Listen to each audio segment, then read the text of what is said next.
Good evening, everyone. This is Muskan Baba, and welcome back to my channel. And I'm here with one another video. तो आप लोगों ने मेरी पुरानी video last video देखी होगी मनाली ट्रिप पे. So this video is just a sequel of that only, मतलब उसी के रिगार्डिंग बात करनी है. तो दिस वीडियो इज बेसिकली, आप लोगों को पता है, the subject of the video is how did I manage to sponsor the whole trip of Manali at the age of 23. So yeah, a small informative, or not much, but a little informative video this is, especially for all the youngsters, aspiring people, enthusiastic people, young age people who are just motivated, driven towards their work. So yeah, this is for that. This is for those people. So अगर आप लोगों ने मेरी video, sorry, मेरा channel subscribe नहीं किया तो please please subscribe my channel for more such videos, for more such vlogs. And you can also follow me on my Instagram channel, Miss Cantrell. I'll tag that on the description. So yeah, तो ये video शुरू करने से पहले मैं थोड़ा सा past को रेफर करूँ, ठीक है. कॉलेज प्लेसमेंट के वक्त लाइक हमारी ना थर्ड ईयर, इनफैक्ट सबकी ही थर्ड ईयर के बाद बेसिकली इंटर्नशिप्स स्टार्ट हो जाती हैं. तो I got an opportunity in a startup after that, और मेरा स्टार्टिंग पैकेज 8 LPA का लगा था. तो that was a startup, and due to some privacy issues I cannot name the startup because मैंने अब वो छोड़ दिया. I don't work there anymore. So it was very toxic. The environment of the start was really very toxic. It was not that easy for me to handle. So it's okay. Bygones are bygones. So I just left it behind and it's okay. I just moved on. फिर मैं वापस आ गई college.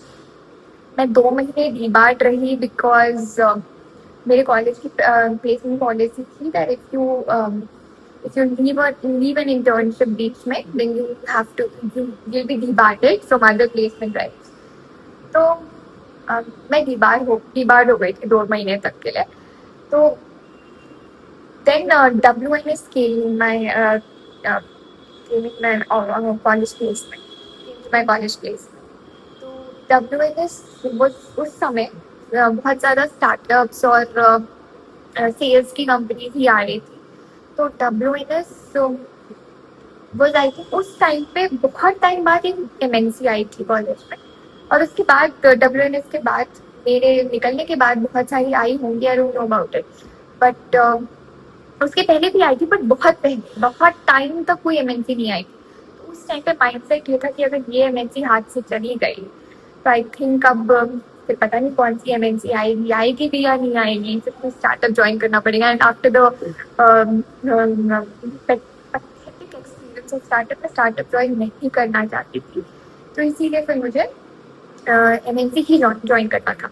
And because मैं डीबार्ट थी तो मुझे offline, मतलब एक तरह से ऑफ कैंपस के थ्रू ही मुझे अप्लाई करना पड़ा. मुझे जो HR हायर करने आए थे उनसे मुझे ऑफलाइन मोड में जाके बात करनी पड़ी थी रेफरेंस के थ्रू, क्योंकि ऑन कैंपस में ड्राइव में भर नहीं सकती थी. I was not eligible. I was दिखता था ना, एक्टिव स्टेटस नहीं था मेरा. तो फिर वैसे WNS हैपेंड. हाँ, मेरा पैकेज उतना नहीं था, मतलब जो मेरी फर्स्ट इंटर्नशिप 8 लाख था, तो उस लेवल का उतना पैकेज नहीं मिला मेरे को, उससे कम ही मिला. But because it was start MNC, तो मैंने सोचा चलो let's gear up and let's just go ahead with this opportunity. तो मैंने किया I worked hard and then मैं परमानेंट हो गई. I was promoted as an associate in the company, और मैं अभी एसोसिएट ही हूँ. अभी नवंबर में I was converted as an associate. तो 1 साल की वो इंटर्नशिप थी. तो बेसिकली सेविंग्स, जो ये जो रोड, जो मैंने ये सफ़र तय किया ना स्पॉन्सरिंग का, ये उसके बाद ही शुरू हुआ, क्योंकि स्टाइपेंड तो बहुत कम था. After my salary got started, मैं सैलरी जब मैंने लेने लगी उसके बाद ये सफ़र स्टार्ट हुआ. तो या अब शुरू करते हैं.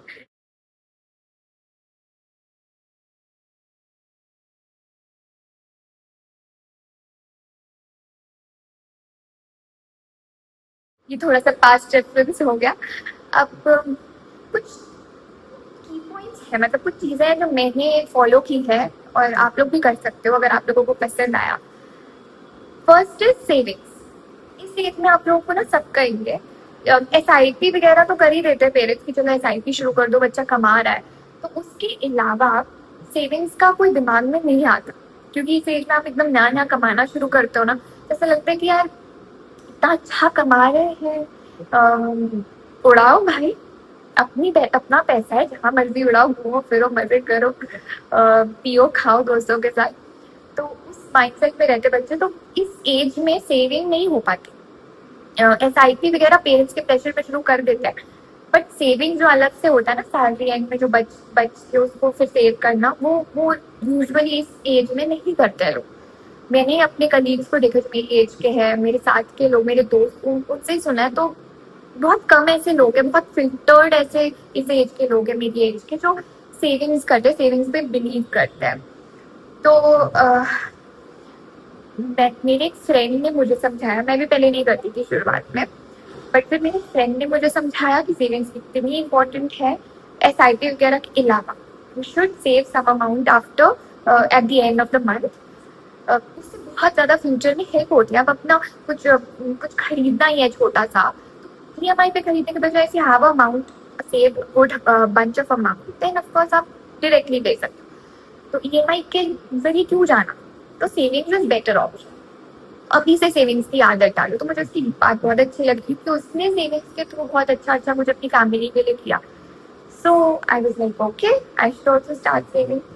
तो शुरुआत कुछ ऐसे ज़्यादा नहीं, 4-5 हज़ार उतना ही बचा पा रही थी मैं, बाकी सब उड़ जाता था।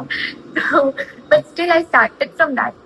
फिर उसके बाद धीरे धीरे अमाउंट थोड़ा सा बढ़ गया, और फिर हाँ सेविंग हुई। एंड सबसे इम्पोर्टेंट मैं आप लोगों को बताऊँ, मैंने जो एक चीज़ शुरू की, UPI लाइट एक फीचर है फोन पे में, मैं वो यूज़ करती हूँ। मैं क्या करती हूँ ना, उसमें मैं हर हफ्ते 1,000 रुपये का टॉपअप करती हूँ। उसमें मैक्सिमम आप 2,000 का टॉपअप कर सकते हो। तो मैं 1,000 का करती हूँ, कुछ लोग 1,500 का करते हैं, आप 2,000 का कर सकते हो। तो मैं उसी से सारे खर्चे करती हूँ, ताकि मुझे कैलकुलेटेड रहे कि मेरा खर्चा कहाँ क्या क्या कितना कितना हो रहा है। मैं ज़्यादा कंफ्यूज ना हो, या मेरा ज़्यादा खर्चा ना हो जाए। क्योंकि अगर आप जीपे से करते रहते हो ना, तो आप करते रहते हो, हाँ यहाँ 50, यहाँ 10, यहाँ 60, यहाँ 70, ऐसे करते करते फिर बाद में कैलकुलेट करोगे, ओ गॉड ये तो 30,000 हो गया। तो कैलकुलेशन बना रहे, इसीलिए आई यूज UPI लाइट। मैं उसमें 1,000 रुपये का टॉपअप करती हूँ हर हफ्ते, और मैं उसी से खर्चा करती हूँ। जब मेरा वो 1,000 रुपये खत्म हो जाता है, देन आई टॉपअप 1,000। वैसे अगर हम डिवाइड कर दे तो हमारे पास 4 हफ्ते होते हैं महीने में। तो 4 हफ्तों में अगर 1,000 रुपये में एक हफ्ता चल रहा है, 1,000 रुपये में एक हफ्ता, 1,000 रुपये में एक हफ्ता, तो बेसिक खर्चे जो आपके ऑन एंड ऑफ रोज के होते हैं, वो 4,000 में निपट सकते हैं। If you try, if you not exceed your limits, तो आपके ये 4,000 में निपट सकते हैं, जो बेसिक खर्चे रोज के जो होते हैं, कैंटीन का खाना, ट्रैवलिंग, वो सब मिला के। सो रोज के expenses you can budget in 4,000। उसके बाद आप अगर कुछ खरीदने का मन है, कहीं खाने का मन है, तो that you can sum up कि चलो मैं 4-5 हज़ार या मैक्सिमम 6-7,000 में मैं वो चीज़ कवर कर लूँगा। तो आप ये चीज़ जब शुरुआत से हैबिट बनाओगे ना, तो फिर आप eight the end of the month आप देखोगे कि you have this much amount left in your account. तो आपके दोस्त और कलीग्स बोलेंगे कि यार मंथ एंड आ गया, पैसे नहीं बचे हैं, कब सैलरी आएगी, दिल be waiting for the salary and you will be having amount in your account, आप खाली नहीं होगे। मेरे साथ बहुत बार हुआ ऐसा कि मतलब मेरे अकाउंट में पैसे हैं मंथ एंड में, और मेरे कलीग्स के पास नहीं होते, वो सैलरी का वेट कर रहे होते हैं। तो मेरे दिमाग में ये होता है कि हाँ मुझे भी सैलरी का वेट होता है, बट मुझे इसलिए नहीं होता कि मेरे पास पैसे नहीं है, बल्कि इसलिए होता है कि मैं ये सेव करना चाहती हूँ, ये अमाउंट मैं इसको खर्च ना कर दूँ। तो वो मेरा माइंडसेट होता है कि मुझे हर महीने इतना कुछ तो सेव करना है, जीरो पे नहीं रहना है। तो उस माइंडसेट से मैं शुरुआत से चलती हूँ। तो शुरू में तो सारा जो बेसिक खर्चा है उसमें चला जाता है। बीच का जो मंथ होता है ना, वो मेरा उसमें चलता है कंजूसी में। ठीक है, लोग मंथ एंड में कंजूसी करते हैं, मैं मंथ के बीच में कंजूसी करती हूँ कि नहीं, कि ताकि मैं मंथ एंड तक सेव कर पाऊँ। और फिर मंथ एंड आते आते मुझे लगता है कि मैंने इतना का टारगेट रखा था, इससे अगर थोड़ा ज्यादा बच रहा है मेरे पास, तो मैं फिर उसको खर्चा करती हूँ मंथ एंड में, जो बहुत कम होता है बट ऐसा होता है। तो फिर उस हिसाब से मैं मेरा सेविंग का प्रोसेस चलता है एंड थोड़ा थोड़ा करके आई यूज टू सेव और सेविंग्स के ही थ्रू मैंने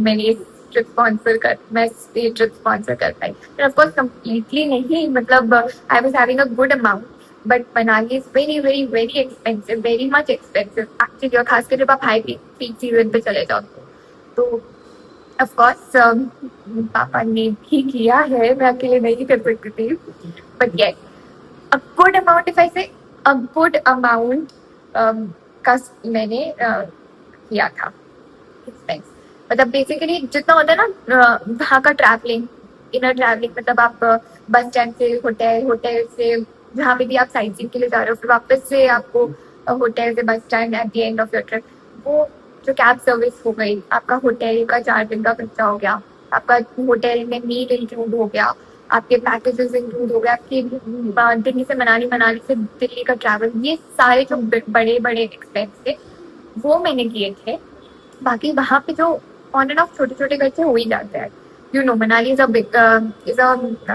एक्सपेंसिव प्लेस टूरिस्ट स्पॉट है बहुत खर्चा वहाँ पे खाने पीने की ये सब में शॉपिंग में होता है तो वो खर्चा मेरे पापा का हुआ था बट ये जो बड़े बड़े खर्चे थे वो मैंने किए थे तो अनफिल्टर्ड तो या so this was my journey of 5-6 months of saving and then I sponsored for this for my month of parents anniversary yeah उनकी 24th एनिवर्सरी थी तो आप लोग सोचोगे 25th में क्यों नहीं किया तो 25th में इसलिए नहीं किया क्योंकि मेरी बहन अभी अपना कॉलेज स्टार्ट करने वाली है तो मुझे ये था कि क्या पता 25th एनिवर्सरी के टाइम पे वो आ पाए ना आ पाए मैं आ पाऊँ ना आ पाऊँ अभी पॉसिबिलिटी है तो she is applying for colleges वो घर पे है मैं छुट्टी ले सकती हूँ तो व्हाई नॉट आई शुड कल का क्या देखना अभी जो हो सकता है उस पे just we should go on तो इसलिए मैंने फिर 24th का प्लान किया 25th में कुछ और अच्छा कर लेते हैं सो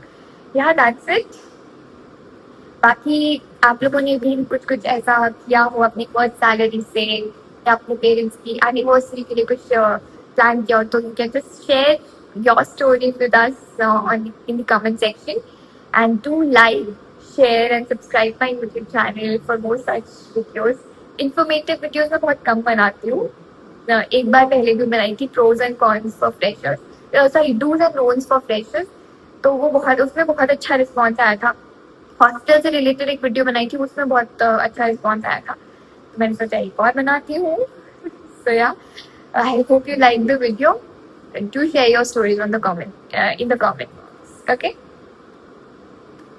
Love you all. Thank you so much.